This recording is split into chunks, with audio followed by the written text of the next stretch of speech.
few questions from the audience, if anybody has. You can stay, Ali, if you like. Ali's website isn't developed yet. He does have a web site, but it's not finished. Yeah. Ali, do you want to stay and take questions? Yeah, we can speak. What's your favorite sound? Yes. Well, what's your question? I wanted to ask him what's his favorite sound. And I want you to ask me what's my favorite sound. Sound of water. Sound of water? You know what's my favorite sound? عارف الكاش ماشين وهي بتنزل فلوس؟ Yeah, think about it.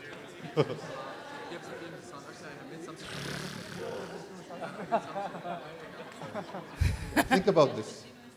You can make a lot of money. The other thing Rana said, which was interesting, is Fil Qahira, he's going to have a lot of work ahead of him at trying to sift through the sounds. But that's part of the job as he moves through the prototypes. Other questions for any of the entrepreneurs? I had a simple one. Impressive, by the way, and I applaud you all. If you put aside support and so forth, my question for you is, what do you all need from us? I'd love to hear from you in your own words. What do you need from a group trying to support you? And maybe just click down one level in depth beyond just support and encouragement. I'd love to hear in your own words what you need from us. It's an important question. I can think of something.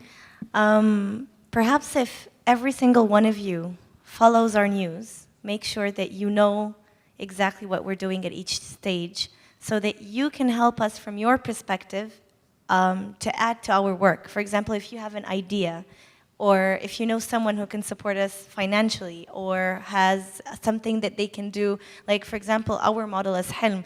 We count on people doing us work instead of donating money in so many things. Like the video that you saw, we didn't pay a penny. It was one of our team members who's a director. He joined our team. So things like that can save up a lot of money. Like this video probably would have cost us like £25,000 for the director and the, all the machines and stuff. So that would be one thing you can help us with. And also think of other things and connections that you have that could help us. Yeah. Yes, in our case, one thing I actually forgot to mention, and it wasn't very smart, is that what we're focusing on right now is developing a scientific proof of concept for our model.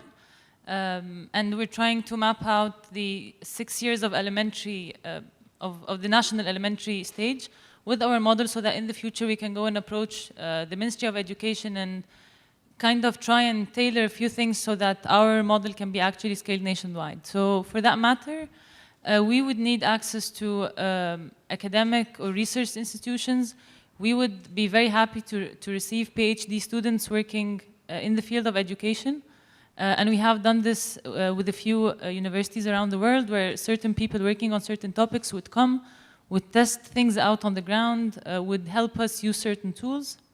And we were not very good at creating this link with the academia. So, and I think someone here actually recommended this in the morning. So maybe if we have access to a School of Education on Harvard or any other university, then this would be very helpful. And I think this is partially what RISE would be trying to help us with throughout the fellowship.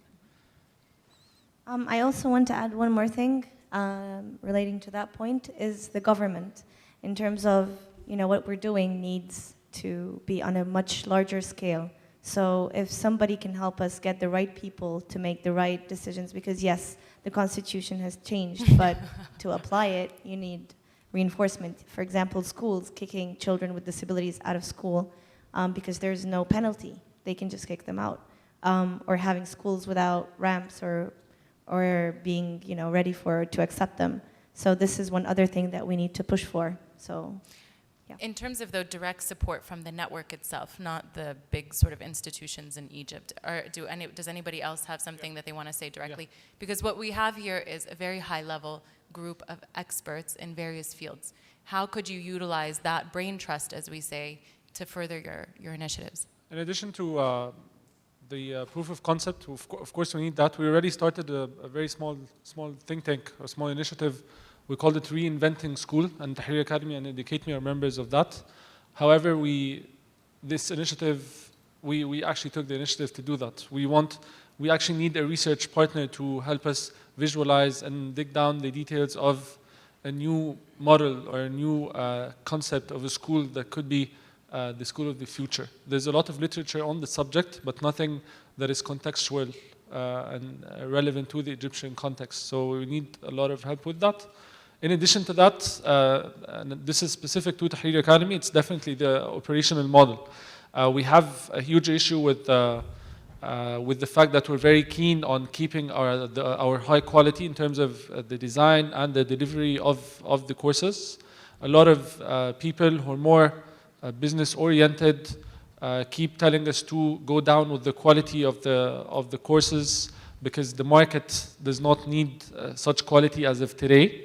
But we believe that a high quality content, high quality type of courses would be more sustainable on the long term. So we want to keep that. However, we want to crowdsource to reach scalability. So talking about the details of this model would be the best way to help us, definitely. And this is an important aspect on the research side because global best practices and forming a research team around each one of these initiatives is going to be a core of what we do as well. Okay, what we're going to do in terms of process right now is take the last two questions, and then I'm going to invite, and then we're going to thank everybody. We're going to invite Michael and both the panelists from both of the next sessions up, and we'll merge so because I know we don't want to run too late. Go ahead. This is for Emged. In terms of the Give Me Hope platform, Sub-Saharan Africa is exactly the next area that you should expand to. There's a major problem with blood donation. Some of it is cultural, some of it is institutional rules of blood banks that will not release a unit of blood unless somebody else donates. And even if it's not the same type, the problem you ran into is you had a different blood type. Whereas in some of these sub-Saharan African countries, they might have that blood type, but they say you have to get someone in your social network to donate a unit so that we can release a unit.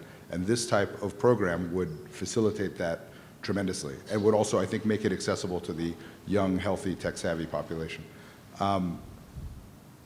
As just like an additional comment, I am so extremely proud of each of you and what you're doing. Like, I'm really just overwhelmed with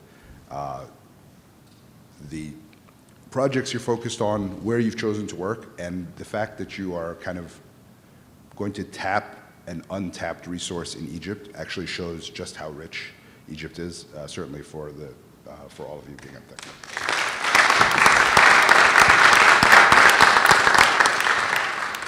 Thank you. I actually have two questions, so sorry. First of all, I'm honored to be in your company, really.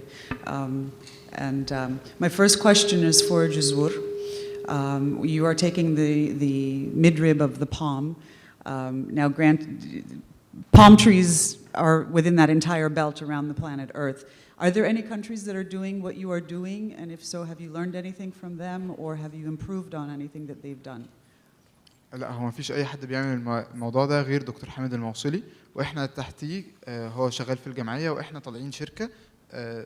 هو مفيش حد بيعمل الكلام ده غيرنا إحنا بس. لا، مفيش بلاد تانية بتستخدم Even in الموضوع like ده the خالص. Philippines or لا، مفيش أي حد خالص. هو في شرق آسيا بس بيعملوه من الخيزران البامبو. بس مفيش أي حاجة خالص في الوطن العربي بيعمل الموضوع ده خالص. Just to translate, apparently no, this is not being done anywhere else. So he's a real pioneer.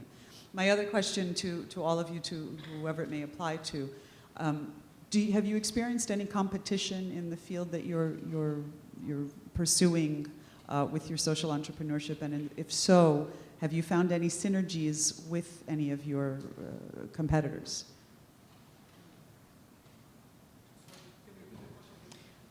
In each of your arenas, is there any competition, or is there somebody else who's doing something similar to what you're doing?